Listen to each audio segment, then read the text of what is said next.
Hello and welcome to Mojave, our stereo live granular processor.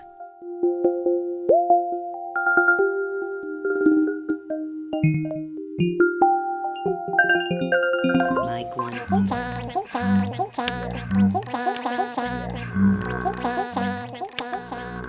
2, check. Mic 1, 2.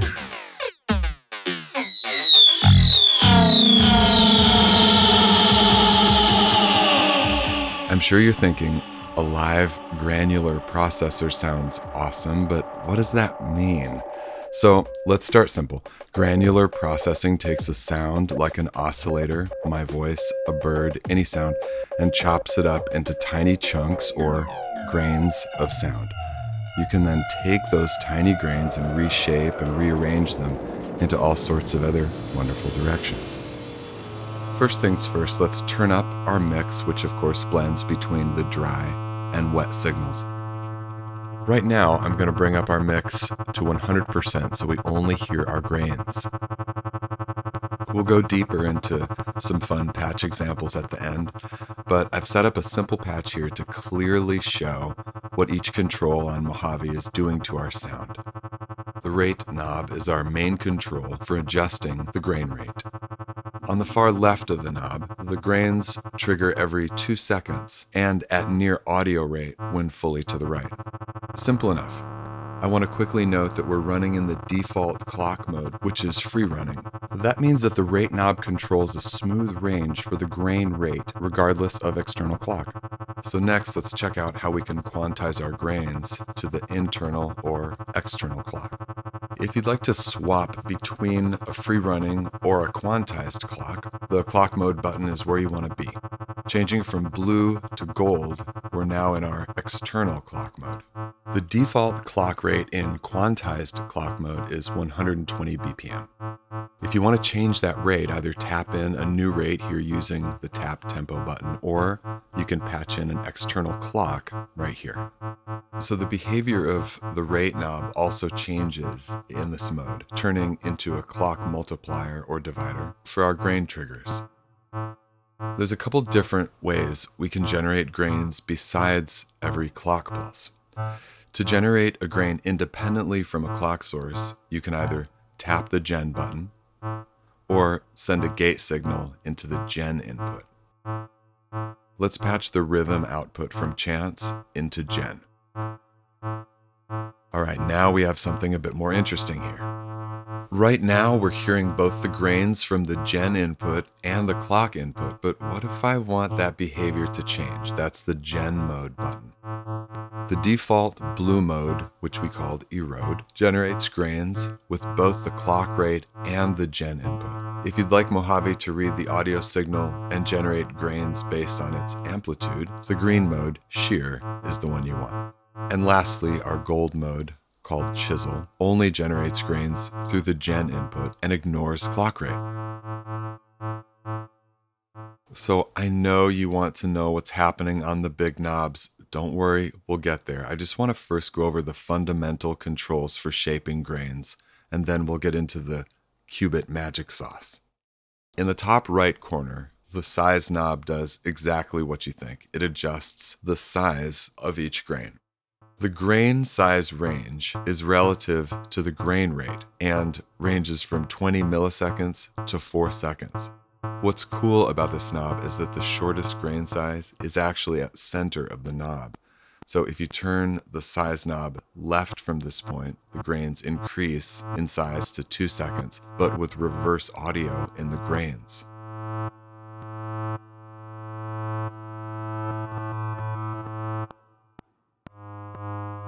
Straight down below size, we have window, which selects the window shape of each generated grain. When I say window shape, I'm talking about the amplitude envelope that each grain is being created out of. We're molding and chopping sound like clay here. These are the available windows right here.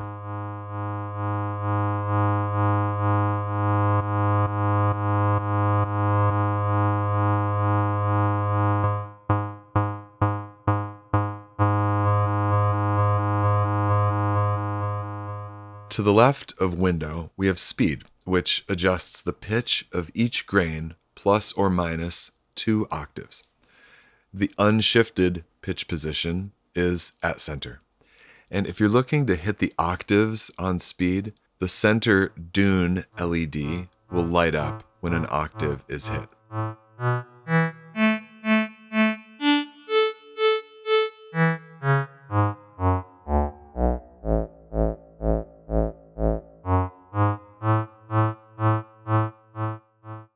Next to speed is zone, which selects where in the audio buffer our grains are generated from. On the far left, our grain is generated from the most recent point in the audio buffer, which is the present. And then as zone is turned clockwise, our grain's audio starts to slide into the past, which pulls audio farther and farther from the present. To show you this, I'm going to patch a major scale arpeggio into chord. You can now hear our grains arpeggiating with the incoming audio. As I turn zone up, we start to hear the grains move backwards in the arpeggio, grabbing older audio. Pretty cool.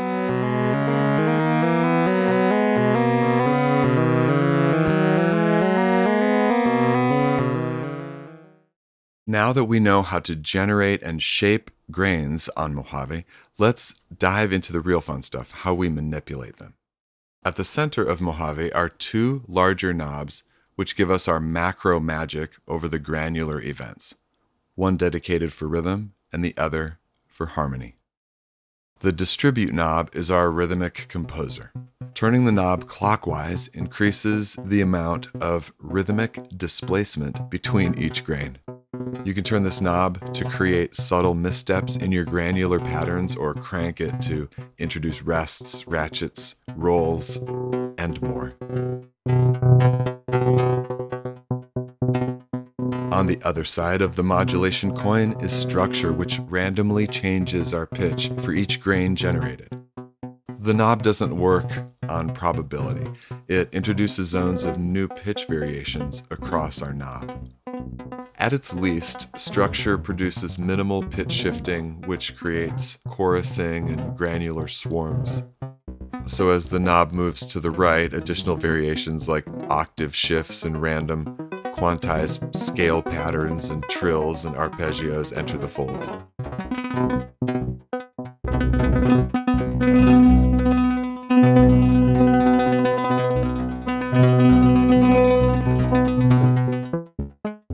Structure and distribute behave the exact same in either clock mode. However, you can change how both structure and distribute, as well as a few other knobs, behave by changing your sky mode, which is right here in between the 2 knobs.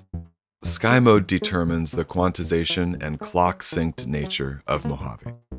The default mode is dawn, which is indicated by the blue LEDs, which quantizes both structure and speed into major scale.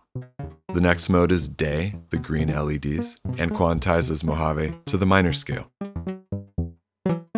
Day is followed by dusk, which shines gold LEDs through the front panel and is quantized to chromatic scale.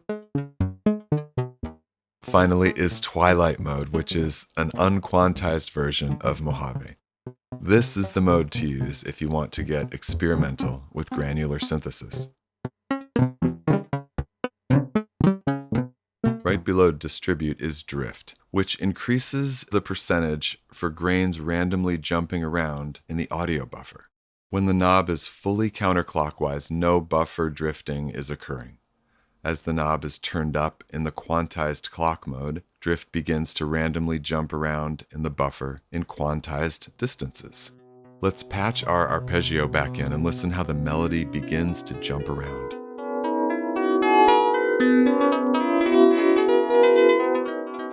The Whirl knob on the opposite side here applies random stereo panning to the grains. So when I turn the knob up, the grains begin to swirl about in the stereo field, which create these spacious, pulsing, granular storms. Check this out.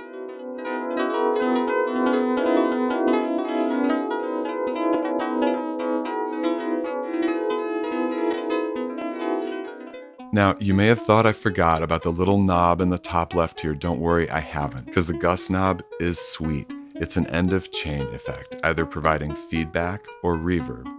The default position is at center. So counterclockwise, we increase the feedback in the signal chain. At the right settings, Mojave can transform your sound with heavy combing textures and delay-like resonances and amplifier hisses and screams, so yeah. Taking Gus the opposite way, Mojave instead introduces a lush reverb, which glues the grains together, perfect for creating harmonic pads and filling the voids between grains.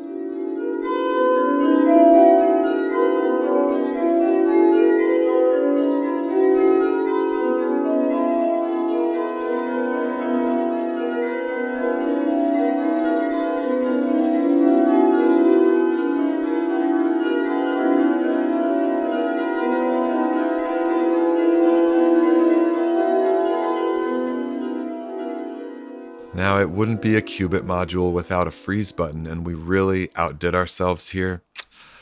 Mojave sports 2 freeze buttons. That's right, 2. The first freeze button is called lock, which locks the audio buffer in place, and this allows you to capture a buffer and repeat it while still being able to manipulate the granular events. Even though Mojave's focus is for live processing, this button allows you to mess with a single buffer similar to a sample-based granular processor.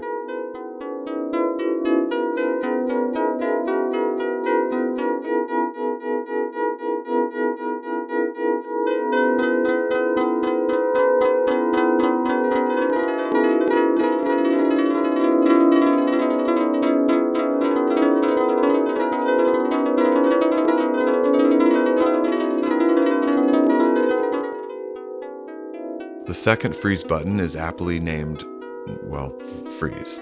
But this is different than lock because freeze freezes the grain state while allowing new audio to fill the buffer. This is a little closer to our traditional freezes, but can be a fun way to change up your sound while keeping the same granular manipulations on repeat.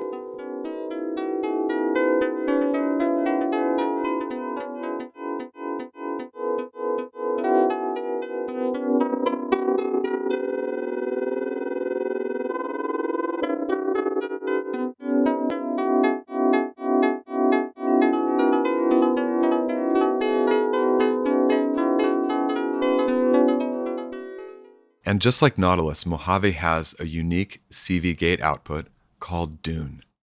The default signal is a variable CV that's determined by our knob position. And look, I know patching Dune to the volt per octave of chord might not be the most musical example, but for instruction I love it because I think you can really hear the possibilities of Dune's CV.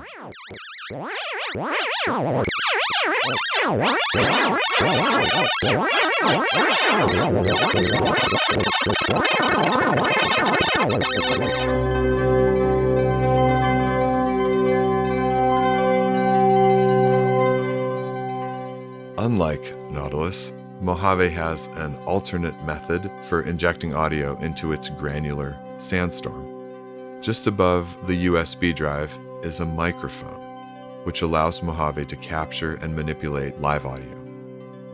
Pull out the patch cables from Mojave, adjust the microphone level, and we're good to go.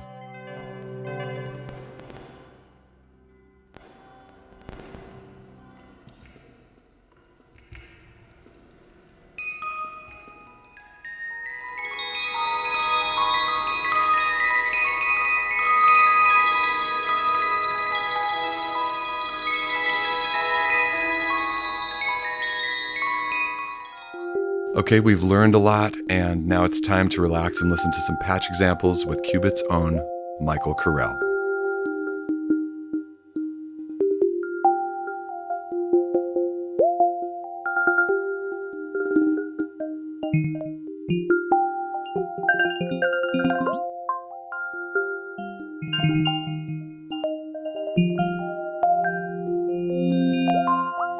Check mic 1 2. Check mic 1 2.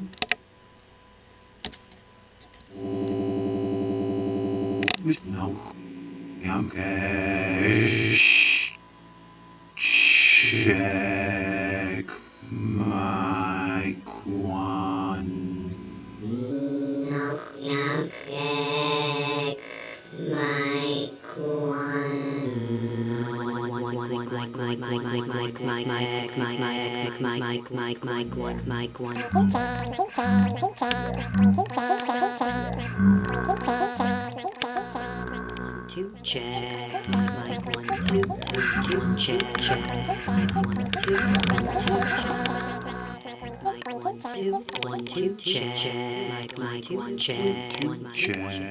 One, two, one, two.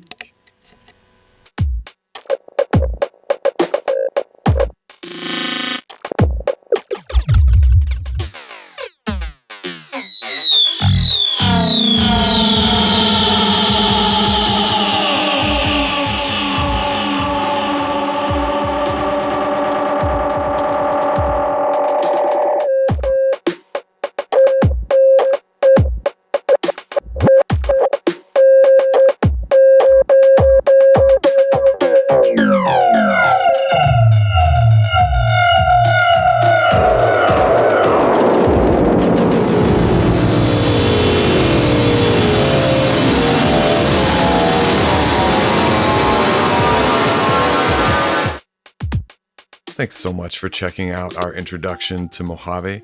We've got more videos coming out, so if you haven't already, now's the time to hit the subscribe button and the notification bell so you know when we release our next video. We'll see you then.